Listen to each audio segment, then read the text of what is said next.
Ce soir, c'est retour à la maison mère, au théâtre, qui, comme tout le monde le sait, est étymologiquement théâtre, le lieu des combustions, de la chaleur et de la lumière,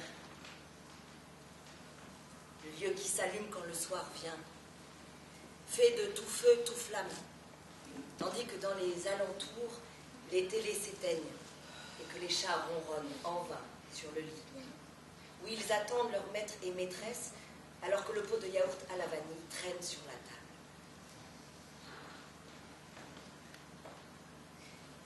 C'est qu'à l'identique des petits matins où on se presse en quête de croissants chauds, on se hâte le soir vers l'âtre. C'est que l'estomac est maintenant rassasié et que nous avons besoin de quelque nourriture, si ce n'est pour l'âme, au moins pour les pensées et les émotions.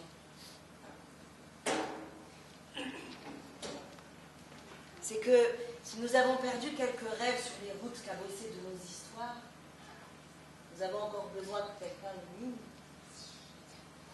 C'est que toute chose que quelques-uns nous ouvrent et nous débouchent ici ont besoin d'être écoutées de nos oreilles et d'être vues par nos yeux. Aussi nous voici devant l'âtre, où ce soir ça parle famille, racines,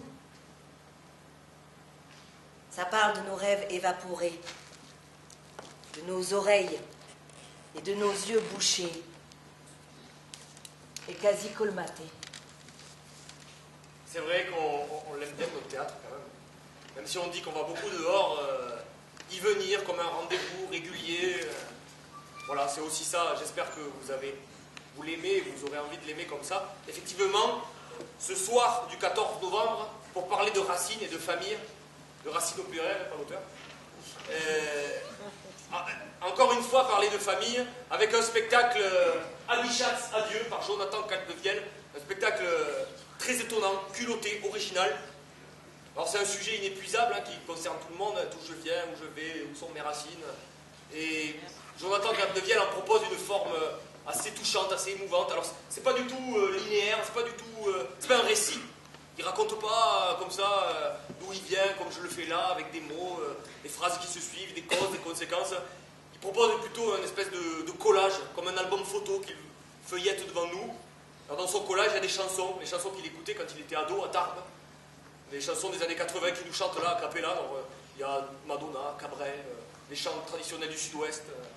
Il y a des souvenirs d'enfance, il y a des conversations avec son père qu'il fait au téléphone. Alors c'est lui qui fait les deux voix tout seul et qui fait exister comme ça avec beaucoup de pudeur son père. Et du coup, on entend tout l'amour, toute la distance qui s'est petit à petit créée, puisque Jonathan est devenu artiste, acteur, il est parti à Paris. Et avec tout ça, donc avec ces bouts de vie réelle, parfois fantasmés, il nous raconte sa vie, un bout de sa vie dans lequel vraiment, je pense, tout le monde peut reconnaître son propre questionnement, même si personne n'a ce parcours-là, chaque parcours est particulier. En tout cas, c'est un spectacle inclassable, mais qui a vraiment quelque chose de hyper touchant, hyper original. Je vous y convie le 14 novembre, ici, au théâtre.